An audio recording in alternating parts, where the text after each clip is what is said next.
Chapter 1. The Unexpected Encounter. I walked into Sweet Haven Bakery on a cold Tuesday morning, craving their cinnamon rolls like I always did. The bell above the door chimed, and the warm smell of fresh bread wrapped around me like a comfortable blanket. "Good morning. What can I get you?" the woman behind the counter asked, her cheerful voice cutting through the early morning quiet.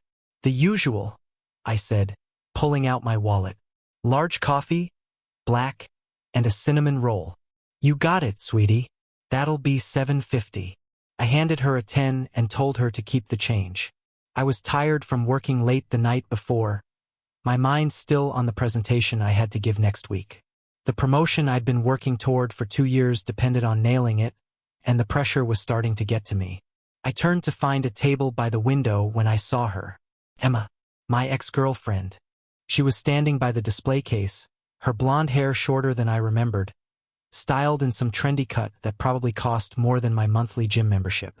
Her green eyes widened the moment she recognized me, and I watched her face cycle through surprise, uncertainty, and then that familiar smile, the one she used to give me when she wanted something. My heart didn't race. It didn't ache. I felt nothing but a strange emptiness, like looking at a photograph of someone I used to know. "Ethan?" she said softly, taking a step toward me. "Emma?" I replied with a polite nod, already planning my escape route. I remembered that smile too well. It was the same one she wore when she told me she needed space 3 years ago, right before I found out she'd been seeing Marcus, my former best friend, for 6 months behind my back. "Wow, I can't believe it's you," she continued, her voice breathy with what seemed like genuine shock. "What are the chances?" "Pretty good, actually," I said. "This place is popular, and we both used to come here." "Right, yeah, of course." She laughed nervously, tucking her hair behind her ear, a gesture I recognized from 1,000 past conversations. "You look good. Really good." "Thanks," I said simply. The woman behind the counter called my name, and I grabbed my coffee and bag with the cinnamon roll, grateful for the interruption. "Well, it was good seeing you," I said, moving toward the door. Emma followed me. "Wait, Ethan, please. Can we talk? Just for a few minutes." I stopped at the door but didn't turn around immediately. I could feel the weight of my wedding ring on my left hand, solid and real and grounding. "There's really nothing to talk about, Emma," I said, finally looking back at her. She seemed smaller somehow, less confident than the woman who'd shattered my trust and walked away without looking back. Her coat was expensive, designer probably, but her eyes carried something I couldn't quite place. Desperation, maybe, or regret. "Please," she said, reaching out but stopping short of actually touching me. "I know I hurt you. I know what I did was terrible. But I've changed. Marcus and it didn't work out. I've been thinking about you constantly." I pushed open the door and walked outside. The cold air hit my face, sharp and clarifying.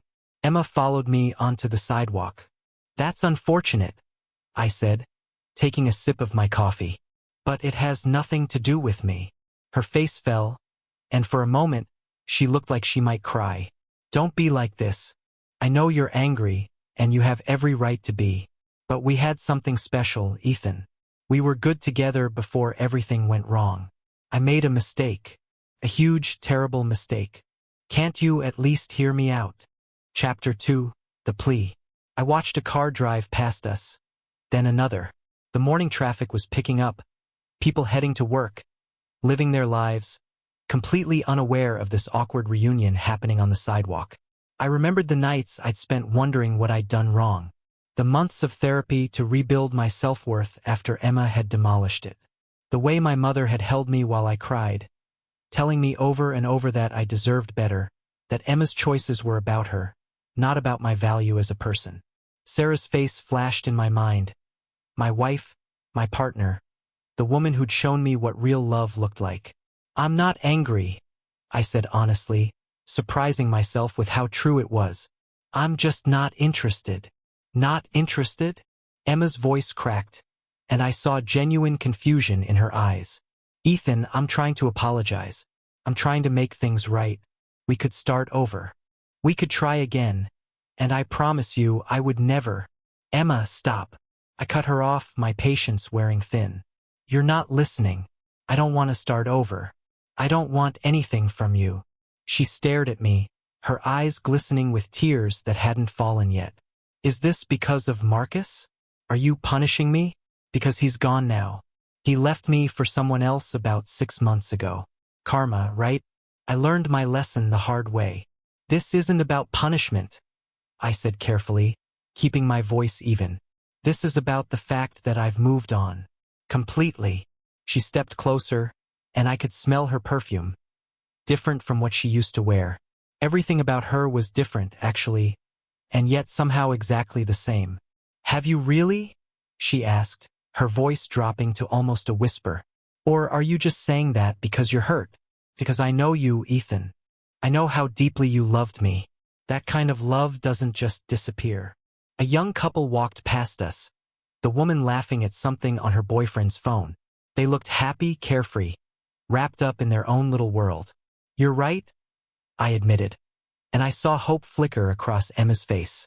That kind of love doesn't just disappear. See? I knew you still. It transforms, I continued, watching the hope die in her eyes. It taught me what I deserved, and it wasn't someone who could betray me without a second thought. I did think about it, Emma protested, her voice rising. I thought about it constantly. I was confused, scared of commitment. You wanted everything so fast. Marriage, kids, the whole future planned out. I wasn't ready for all of that. So you slept with my best friend? I asked, my voice still calm but edged with something sharper. That was your solution to being scared? She flinched like I'd struck her. It wasn't like that. It just happened. We were drunk one night, and he was there, and one thing led to another. For 6 months. I interrupted. It just happened for 6 months behind my back? How many times did we have dinner together? The 3 of us. While you 2 were lying to my face. Emma went quiet, her face reddening. A delivery truck rumbled past, followed by a taxi. Life continued around us while we stood frozen in this uncomfortable moment from the past. I was going to tell you, she whispered finally. I just didn't know how. You were going to tell me? I repeated, almost laughing at the absurdity. Emma, I found out because Marcus's girlfriend at the time sent me screenshots of their text messages. You weren't planning anything. You were just careless enough to get caught. Her face went from red to pale. Okay, fine. You're right. I was horrible. I was a terrible person who did a terrible thing. But people change, Ethan. I've been in therapy for over a year. I've worked on myself. I know what I lost now. I know you were the best thing that ever happened to me. Chapter 3. The Invisible Truth. I finished my coffee and looked around for a trash can. There was one near the bakery entrance. I walked over to throw away the cup, and Emma followed me like a shadow. Why now? I asked, genuinely curious. Why show up after 3 years and expect me to care about your revelation? Because I've tried everything else, she admitted, and I heard real pain in her voice. I've dated other people. I've traveled to find myself. I've done all the things I thought I wanted, and nothing feels right. Nothing feels like what we had. What we had was built on lies, I said, facing her fully now. At least on your end. I know, she said, tears now streaming down her cheeks, ruining her carefully applied makeup. I know, and I'm sorry. I'm so sorry. If you could just give me one more chance to prove I've changed, to show you that I can be the person you deserved all along. I looked down at my left hand, at the platinum band that Sarah and I had chosen together at a small jewelry store downtown. Caught the morning light, gleaming. Emma's eyes never followed my gaze. She was too focused on my face, searching for cracks in my resolve, looking for any sign that I still cared. You don't understand, Emma continued, mistaking my silence for consideration. I've spent 3 years regretting what I did. 3 years wishing I could take it back.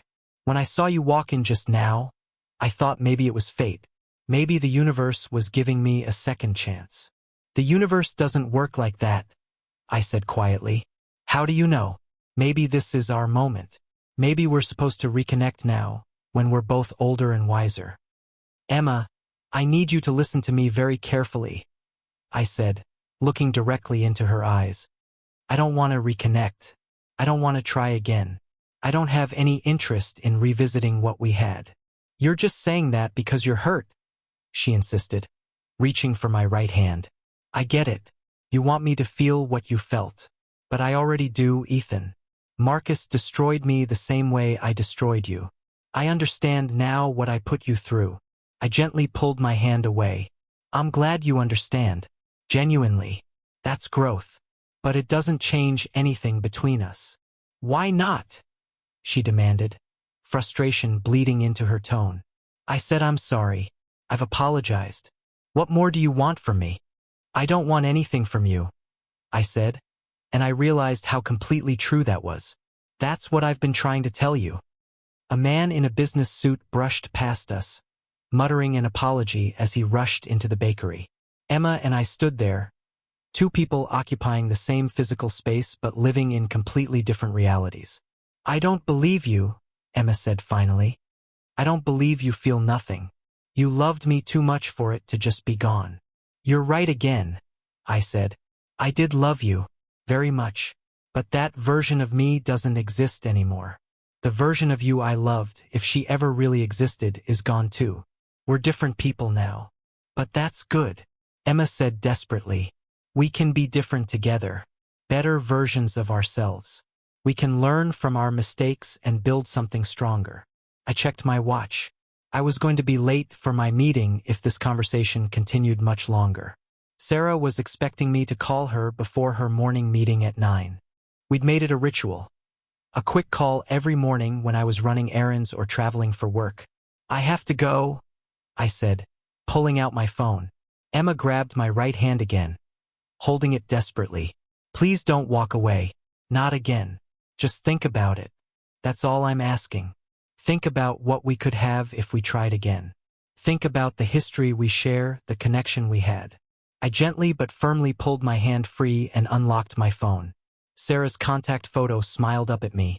Her at the beach last summer, wind in her dark hair, absolute joy radiating from her face. There's nothing to think about, Emma, I said, looking back at her. I'm married. Chapter 4. A life she couldn't see. The words hung in the air between us like a physical presence. Emma's expression shifted from desperate hope to confusion to something like shock, all in the span of seconds. What? She breathed, the word barely audible. I'm married, I repeated, clearer this time. Happily married. For 2 years now.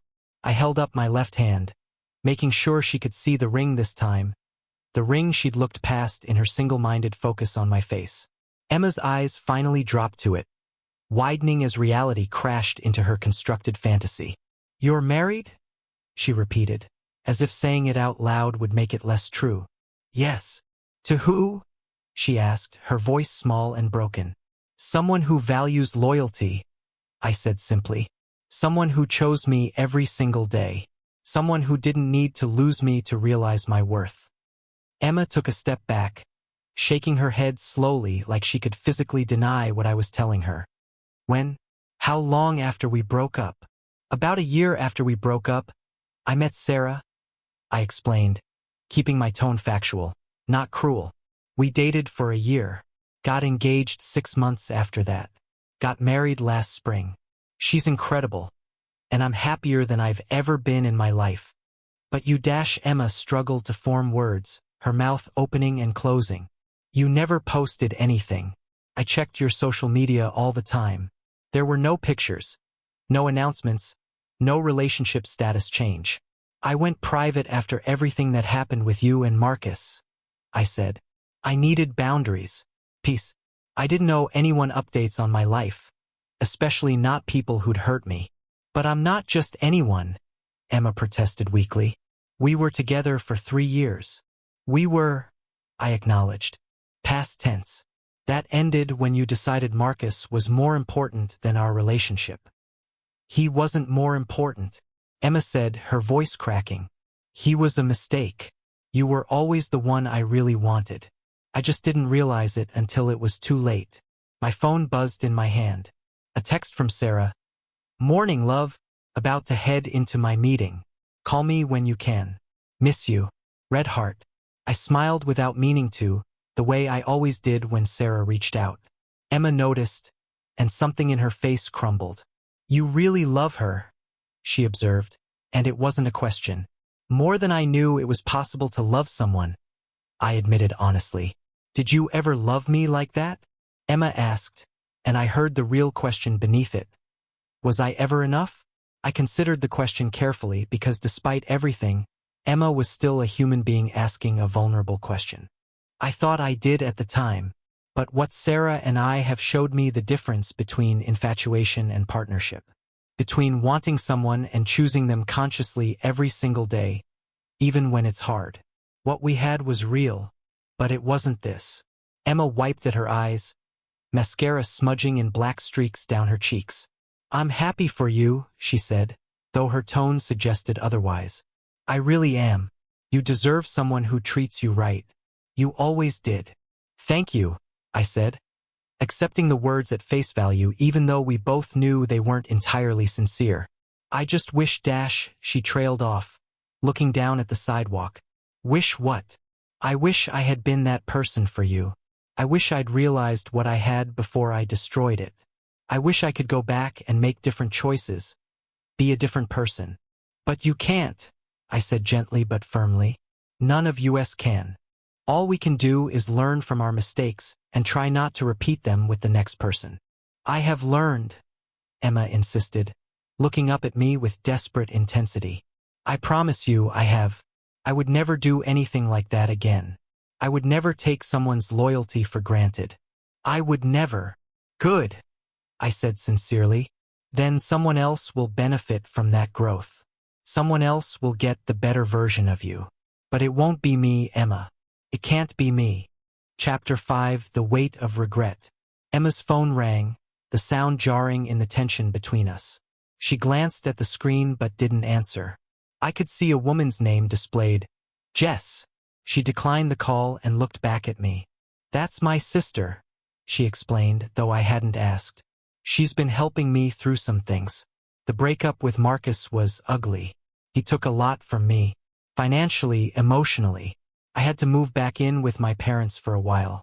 I'm just now getting back on my feet. I didn't respond immediately. Part of me, the part that had loved her once, wanted to feel vindicated, to revel in the karmic justice of it all. But mostly I just felt tired of the whole situation, ready to close this chapter once and for all. I'm not telling you this for sympathy, Emma continued, wrapping her arms around herself. I just want you to understand that I've paid for what I did. Life has a way of evening the score, right? I hurt you and then I got hurt worse. Maybe that makes us even. I'm not keeping score, Emma, I said. What happened to you with Marcus has nothing to do with me. That's between you and him. That's his karma, not mine. But doesn't it feel good? She asked, a bitter edge creeping into her voice now. Knowing that the people who hurt you got hurt in return? Doesn't it feel like justice? I thought about that question, really thought about it. About the nights I'd fantasized about Emma realizing her mistake. About Marcus's life falling apart. About both of them suffering even a fraction of what I'd suffered. In the beginning, right after I'd found out about the affair, those thoughts had sustained me, given me something to hold on to when everything felt hopeless. It used to, I admitted. Right after everything happened, I wanted both of you to suffer. I wanted you to feel even a fraction of what I felt. I wanted you to know what it was like to be betrayed by someone you trusted completely. And now, Emma asked, searching my face. Now? I shrugged. Now it doesn't matter. When I met Sarah, suddenly your suffering didn't matter anymore. Your happiness didn't matter. You just stopped mattering. You became part of my past, not my present. Emma recoiled as if I'd slapped her. That's cruel. It's honest, I corrected. You wanted closure, right? You wanted to know where we stood? We don't stand anywhere, Emma. We're strangers who share a past. That's all we are now. Strangers, she repeated hollowly, testing the word. After 3 years together, after everything we shared, all the memories we made, we're just strangers now. We became strangers the moment you chose to betray my trust, I said. I just didn't realize it until later. I kept trying to make sense of it, to understand how someone who claimed to love me could hurt me so deliberately. But the truth is, the Emma I loved wouldn't have done that. So either you were never that person or you stopped being her. Either way, the woman I loved doesn't exist. A delivery truck pulled up to the bakery, and the driver started unloading supplies, bags of flour, boxes of sugar. Normal life continued around us, indifferent to our drama, as it always did. "Can I ask you something?" Emma said quietly, her earlier desperation replaced by something more resigned. "Sure. If you had known, really known, that I was going to come back, that I was going to regret everything and want you back, would you have waited? Would you have given us another chance?" I thought about the question seriously, even though I already knew the answer. I owed her that much honesty even if it hurt. "No," I said finally, because waiting for someone who hurt me would have meant I didn't value myself enough. It would have meant accepting that betrayal was something I'd tolerate if the person was sorry enough afterward. And I'm worth more than that. Everyone is. "You are," Emma agreed, fresh tears flowing freely now. "You always were. You always deserved better than what I gave you. I just didn't see it until it was too late. Then let this be a lesson for your next relationship," I offered, not unkindly. "Value people while you have them. Don't take loyalty for granted. Don't assume someone will always be there waiting for you to figure out what you want." "I won't," she said. "I promise I won't." Chapter 6. The Sister's Call. Emma's phone rang again. "Jess?" Persistent. This time Emma answered, turning slightly away from me for a semblance of privacy. "Not now, Jess," she said into the phone, her voice tight. "I'm in the middle of something." I could hear a woman's voice on the other end, urgent and insistent, though I couldn't make out the actual words. The tone was enough, though. Something was wrong. "I said not now," Emma repeated, more firmly this time. Then she paused, her posture changing as she really listened. "What? When did this happen?" Another pause, longer this time. Her free hand went to her mouth. "Oh my God. Okay, I'll come right now. Tell Mom I'm on my way." She hung up and looked at me with red, swollen eyes that now carried a different kind of distress. "I have to go. My dad's in the hospital. Chest pains. They're running tests." "I'm sorry," I said automatically, and I meant it. Whatever had happened between Emma and me, I didn't wish her family any harm. "I hope he's okay." "Yeah," she said distractedly, already pulling out her car keys with shaking hands. "Yeah, me too. He's been having health problems for a while now, but we thought it was under control." She started to walk away, then stopped and turned back to me one more time. "Ethan? Yeah. Can I call you sometime? Just to talk? As friends?" Her voice was small, hopeful in a different way now. Not romantic, just lonely. I shook my head slowly but not unkindly. "I don't think that's a good idea, Emma. For either of us. You need to move forward, not stay anchored to the past. And I need to protect my peace, my marriage." "Right?" she said, nodding even though she clearly didn't want to agree. "Right? Of course. That makes sense." She took a few steps toward her car, then turned back one more time. "Is she good to you? Your wife? Does she treat you the way you deserve?" "She's amazing to me," I said. "We're good to each other. It's mutual respect, mutual effort. Everything I didn't know I needed." "Then I'm glad," Emma said, and this time she sounded like she actually meant it. "At least one of us figured it out. At least one of us got it right." She walked to her car, a sleek black sedan parked down the street. I watched her fumble with her keys, watched her wipe at her eyes before getting in. She didn't look back again as she pulled out into traffic and disappeared around the corner. I stood there for a moment, feeling a strange sense of finality wash over me. That chapter of my life was truly closed now, not because of anger or spite or revenge, but because I'd simply outgrown it. I'd become someone else, someone better, someone who knew his worth. I pulled out my phone and called Sarah as I walked to my own car. "Hey, handsome," she answered on the second ring. and I could hear the smile in her voice, the warmth that always made me feel like coming home. "Hey, beautiful," I replied, feeling my mood lighten instantly, the heaviness of the conversation with Emma already starting to fade. "How's your morning going?" "Busy but good. The usual Tuesday chaos." "How was the bakery? Did you get your cinnamon roll?" "I did. And you'll never believe who I ran into." "Who?" Sarah asked, and I could hear her taking a sip of what was probably her third coffee of the morning. "Emma." There was a pause. Then, "Your ex Emma? The one who cheated. The one and only." "Oh wow," Sarah said, and I could picture her sitting up straighter at her desk. "How was that? Are you okay?" "I'm completely fine," I assured her, meaning it. Better than fine, actually. She wanted to get back together. Spent 10 minutes trying to convince me we were meant to be. Didn't even notice my wedding ring. Sarah laughed, that genuine, full laugh I loved so much. "You're kidding." "Nope." She spent 10 minutes trying to convince me to give her another chance before I finally told her I was married. Chapter 7. Coming home. "What did she say when you told her?" Sarah asked, fascinated now. I could hear her keyboard stop clicking, which meant I had her full attention. She was shocked, completely blindsided. She apparently thought I'd been sitting around waiting for her to decide she'd made a mistake. "The audacity," Sarah said. But she didn't sound angry, just amused and maybe a little bit incredulous. "Some people really do think the world revolves around them." "Did you tell her about me?" "I told her I was happier than I'd ever been," I said, unlocking my car and settling into the driver's seat. "That you're incredible. That we don't keep secrets. That we choose each other every day." "All true statements," Sarah confirmed, and I could hear the smile in her voice. "Are you really okay, though? I know she hurt you badly." Seeing her, talking to her. That can't have been easy, even with time and distance. I sat there for a moment, not starting the engine yet, really checking in with myself.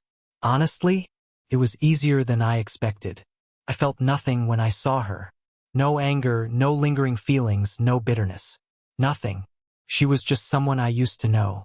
Someone who felt like a character from a book I read years ago. "That's growth, baby," Sarah said proudly. "That's real healing. You should be proud of yourself." "It's you," I corrected. "You showed me what a real relationship looks like. What it means to be with someone who chooses you consistently, who doesn't make you guess or wonder. Emma taught me what I didn't want. You taught me what I deserved." "Stop," Sarah said, her voice thick with emotion. "You're gonna make me cry at work, and I have a meeting in like 5 minutes." "Sorry," I said. "Not sorry at all." "No, you're not," she said, laughing through what might have been tears. "I love you so much, Ethan. So much. I love you too. More every day. When are you coming home? I miss you." I checked the time on the dashboard. "I have that meeting at 11 with the Anderson account, then lunch with the client if it goes well. I should be home by 4, maybe 4:30. "Perfect. I'm making dinner tonight. Your favorite." "Lasagna?" I asked hopefully. "With extra cheese, just how you like it, and that garlic bread you love from Mario's." "You're perfect, you know that?" "I know," she teased. "But I never get tired of hearing you say it. Drive safe. Okay? Text me when the meeting's done." "I will. Love you. Love you more," she said, and I could hear her keyboard start clicking again. "Okay. I really do have to go now. Knock 'em dead at your meeting." "Thanks, babe." We hung up, and I sat there for a moment, feeling overwhelmingly grateful. Grateful for the pain that had led me to growth, for the betrayal that had taught me my worth, for the chance encounter that had shown me exactly how far I'd come and how much I'd healed. I started the car and pulled out into traffic, leaving Sweet Haven Bakery and everything it represented behind me. My phone buzzed with a text from my brother. "Jake, still on for basketball Sunday?" I replied while stopped at a red light. "Wouldn't miss it. Prepare to lose." He sent back a laughing emoji and, "In your dreams, old man." I smiled. Life was good. Simple, stable, drama-free good. No wondering if my partner was lying to me, no checking phones or social media. No anxiety about whether I was enough. Just honesty, partnership, trust, and a future I was genuinely excited to build. Another text came through as I was parking at my office, this time from an unknown number. "It's Emma. Jess gave me your number. I know you said not to contact you, but I just wanted to say thank you for being kind today, for not being cruel even though you had every right to be. You always were a good man, even when I didn't deserve one. I hope you and Sarah have a beautiful life together. You deserve all the happiness in the world. Goodbye, Ethan." I read it twice, feeling nothing really, maybe a little sad for her, for the life she could have had if she'd made different choices. But that sadness was abstract, distant, the way you might feel sad reading about a stranger's misfortune in the newspaper. I deleted the message, not out of anger or pettiness, but because I didn't need that energy in my life anymore. I didn't need closure from Emma because I'd already found it within myself. I didn't need her apology because I'd already forgiven her for my own peace of mind, not for hers. I grabbed my briefcase and headed into the building, already thinking about the presentation I had to give, about coming home to Sarah tonight, about the life we were building together, brick by brick, choice by choice, day by day. That was what mattered. Not the past, not people who'd hurt me, not what-ifs or could-have-beens. Just the present, the future, and the woman who'd shown me what real love actually looked like. Chapter 8, Reflections. The meeting went better than I'd hoped. David, my colleague and mentor, had backed up my presentation with data that made our proposal irresistible. The client, a mid-sized tech company looking to expand their marketing reach, signed a contract worth more than any account I'd landed before. To landing the biggest account of the quarter, David toasted, raising his champagne glass. We were at an upscale restaurant downtown, celebrating with an expensive lunch that the company was paying for. The client had already left, pleased and promising to recommend us to other businesses in their network. To teamwork, I added, clinking my glass against his. I couldn't have done it without your support. Nonsense, David said, though he looked pleased. You did the work. I just showed up with numbers. David was in his 50s, with kind eyes behind wire-rimmed glasses and a dry sense of humor that had gotten me through more than one stressful project. We'd worked together for 3 years, and he'd become something of a mentor and friend. You seem different today, he observed as we ate our appetizers. Calamari for him, bruschetta for me. Good different. Lighter, somehow. I ran into my ex this morning, I told him. The one who cheated on me with my best friend. Ah, David said knowingly, setting down his fork. The infamous Emma. How did that go? She wanted me back. Didn't realize I was married until I told her. David chuckled, shaking his head. The ring wasn't obvious enough? Apparently not. She was too focused on trying to convince me we belonged together, that we should start over. And how did you feel, seeing her again after all this time? I considered the question while cutting into my bruschetta. Nothing, really. I felt nothing. Maybe a little pity. She seemed lost, like she was stuck in the past while the rest of the world moved on. That's the best revenge, David said sagely, taking a sip of his champagne. Not caring anymore. Not needing them to suffer because you're too busy being happy to think about them at all. Sarah said something similar. I mentioned that it showed growth and healing. Sarah's a smart woman. You did well there, Ethan. Really well. I got lucky, I said. Luck is what happens when preparation meets opportunity, David quoted. You were ready for someone like Sarah because you'd done the work on yourself. That's not luck. That's growth. We talked about work for a while. Upcoming projects, office politics, the new intern who'd accidentally sent a client email to the entire company.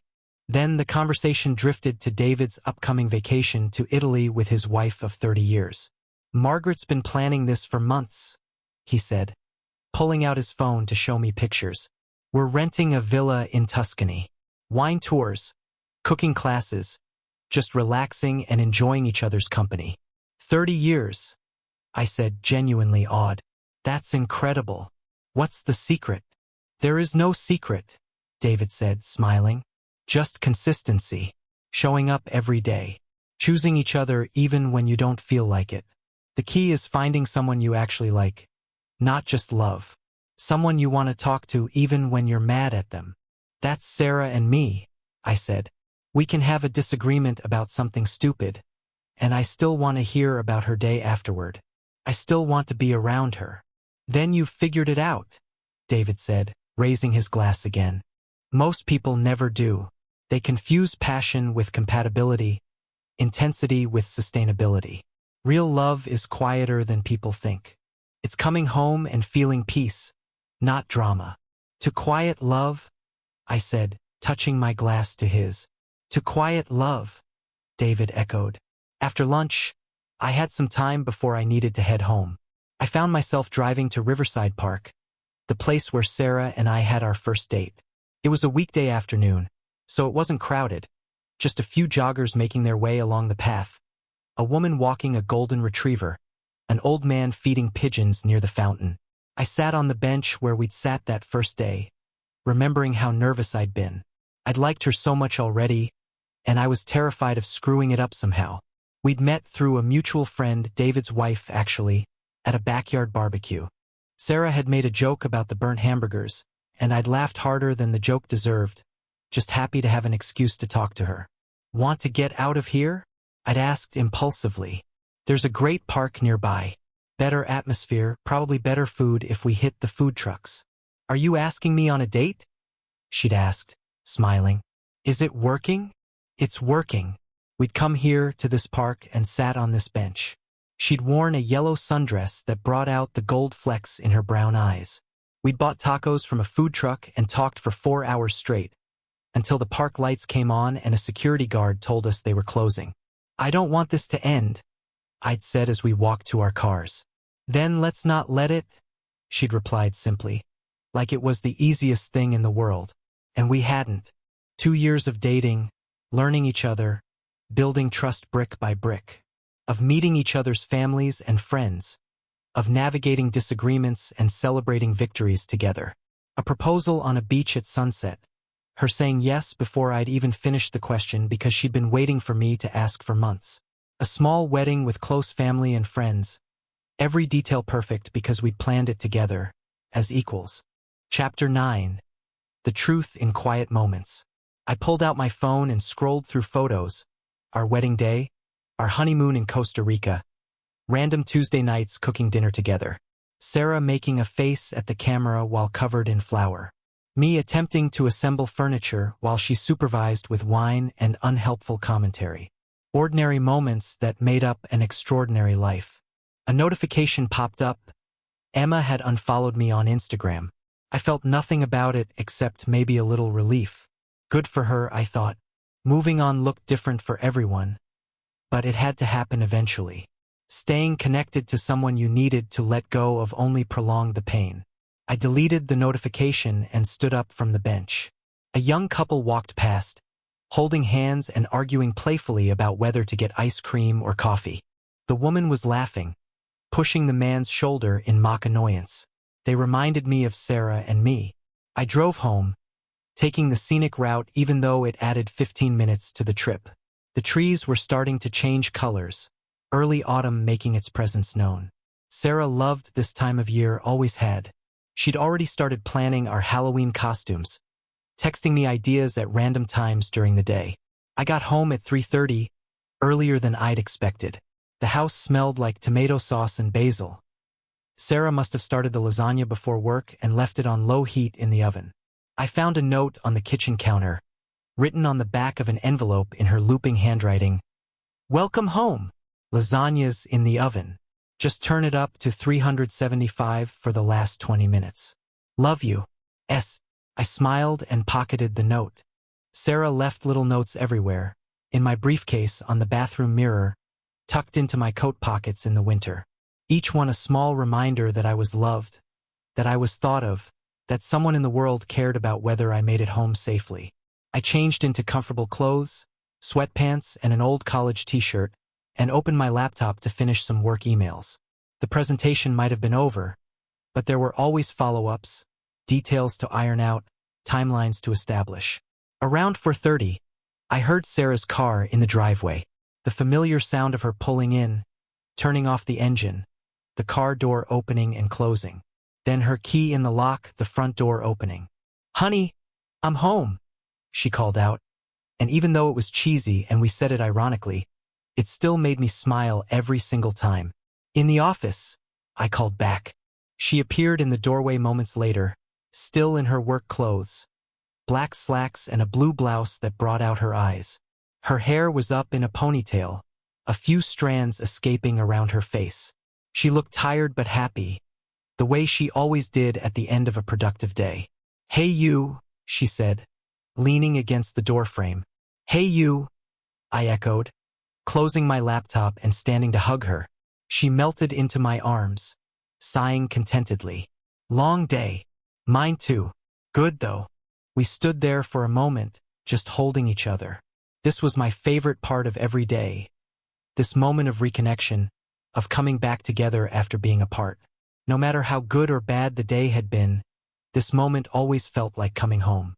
"Tell me about Emma," Sarah said, pulling back to look at my face. "The whole story. Don't leave anything out." We moved to the living room, settling on the couch with her tucked under my arm. I told her everything.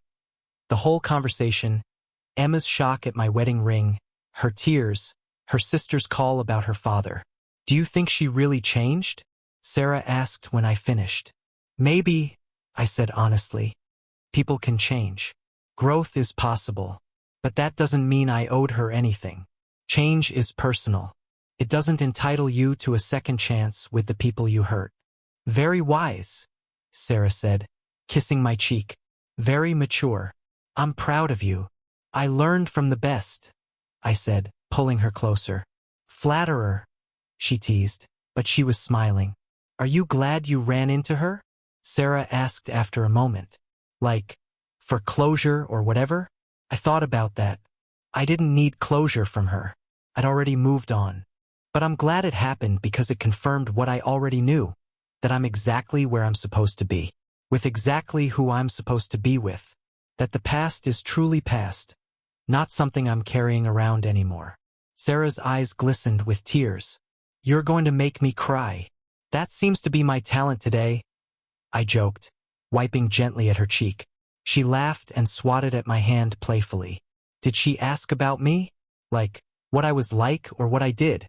"She asked if you were good to me." I said we're good to each other. "We are," Sarah agreed.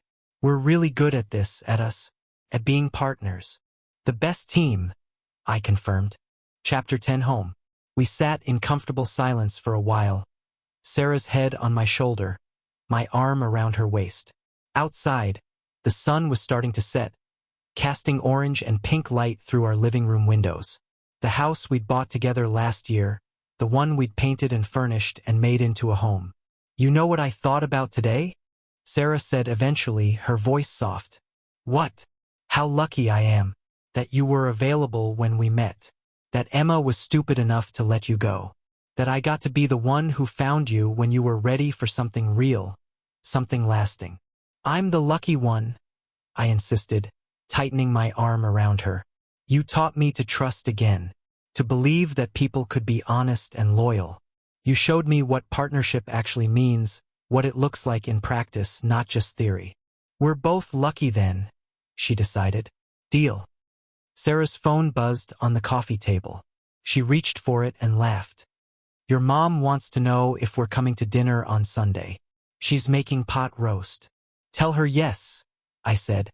"We can go after Jake and I play basketball." "Already done," Sarah said, typing rapidly with her thumbs. "Your mom loves me." "Everyone loves you," I said truthfully. "Not everyone," she corrected with a smile. "I'm sure Emma doesn't love me right now. Emma doesn't know you. If she did, she'd understand why I chose you. Why I keep choosing you every single day." "Why did you choose me?" Sarah asked, a playful glint in her eye. She knew the answer. I told her regularly, but she loved hearing it. And I loved telling her. "Because you're kind without being a pushover," I said, falling into the familiar rhythm of this conversation we'd had 100 times. "Because you're honest even when it's hard.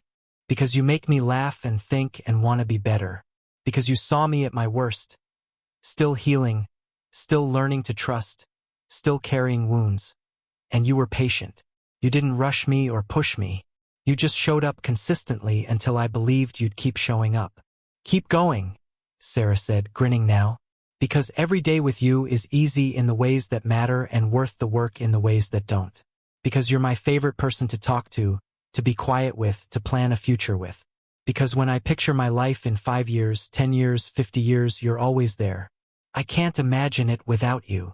Damn, Sarah said, actually wiping at her eyes now. You really are making me cry today. Sorry? I said, not sorry at all. Don't be. I love it. I love you. I love this life we're building together. I love it too, I said. I love us. I love coming home to you. I love that we can just exist together without it being complicated or dramatic. I love that I trust you completely and you trust me the same way. Should we actually make the lasagna? Sarah asked. Or should we just order pizza and be lazy? Pizza. I voted immediately. Let's save the lasagna for tomorrow. I don't want to move. Perfect answer, Sarah said, already pulling up the pizza place's app on her phone. The usual? The usual. We ordered pizza, half pepperoni for her, half veggie for me, and stayed on the couch watching a cooking show we both pretended to care about but mostly just made fun of. Why is he putting truffle oil on everything?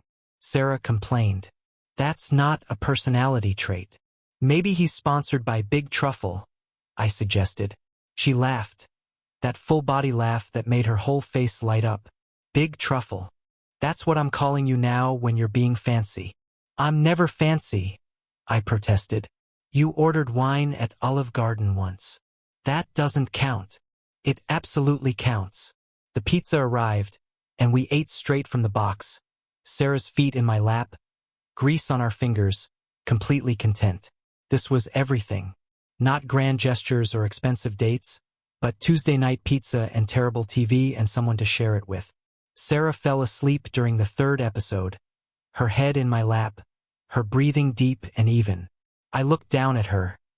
This incredible woman who'd chosen me, who kept choosing me, and felt overwhelmingly grateful. Grateful for Emma's betrayal because it had led me here. Grateful for the pain that had taught me discernment, that had shown me what I wouldn't tolerate, what I deserved. Grateful for the long, difficult journey of healing that had prepared me to recognize real love when it showed up. Grateful for the chance encounter this morning that had shown me exactly how far I'd come. My phone buzzed quietly on the arm of the couch. A notification from Instagram. Emma had unfollowed me. I smiled slightly, not with satisfaction or triumph, but with a sense of things coming full circle. Good for her, I thought again. Moving on was hard, but necessary. I hoped she found whatever she was looking for, whoever she needed to become. But that journey was hers now, not mine. I deleted the notification and turned off my phone. The world outside could wait. Everything important was right here, sleeping peacefully in my lap, trusting me completely, loving me unconditionally. The ring on my finger caught the light from the TV, gleaming. Emma had looked right past it this morning, so focused on the past that she couldn't see the present. So convinced I'd been waiting for her that she missed all the evidence that I'd moved on. But I saw it clearly. I saw Sarah, our home, our future. I saw morning coffees and inside jokes. I saw disagreements resolved with honesty and apologies that meant something. I saw compromise and growth and choosing each other daily. I saw quiet Tuesday nights and loud Sunday dinners with family. I saw ordinary moments that added up to an extraordinary life. I saw forever, and it looked nothing like what I'd imagined with Emma. It looked better, more real, more solid, more true. Sarah stirred, mumbling something in her sleep about deadlines and meetings. I brushed hair from her face gently, and she smiled without waking, her hand reaching up to hold mine against her cheek. This was everything. This quiet moment, this simple life, this honest love. Emma had been right about one thing: what we had didn't just disappear. But she'd been wrong about what it became. It didn't transform into longing or regret or unfinished business. It transformed into wisdom, into the knowledge of what I deserved and the courage to wait for it. into the ability to recognize real love when it showed up and the strength to choose it every day. And I'd found it, not in grand gestures or dramatic declarations, but in everyday moments like this one. In coming home, in being chosen, in knowing that the ring on my finger represented a promise we both kept gladly, consciously, joyfully. The credits rolled on whatever we'd been watching. Outside, the world kept turning, people kept living their lives, kept making their choices. And inside, in our small corner of the world, everything was exactly as it should be. I reached for the remote and turned off the TV, letting the room fall into comfortable darkness except for the streetlight filtering through the curtains. Sarah shifted in her sleep, getting more comfortable, trusting that I'd stay right where I was. And I would. Not because I had to, not out of obligation or guilt or fear of being alone, but because this was exactly where I wanted to be, where I chose to be, every single day. I closed my eyes, listening to Sarah breathe, feeling the weight of her trust in my lap, the solid presence of my ring on my finger. Tomorrow we'd wake up and do it all again, work and dinner and ordinary moments. We'd text each other throughout the day. We'd come home to each other. We'd choose each other again. And that was everything. That was more than enough. That was exactly what love was supposed to be.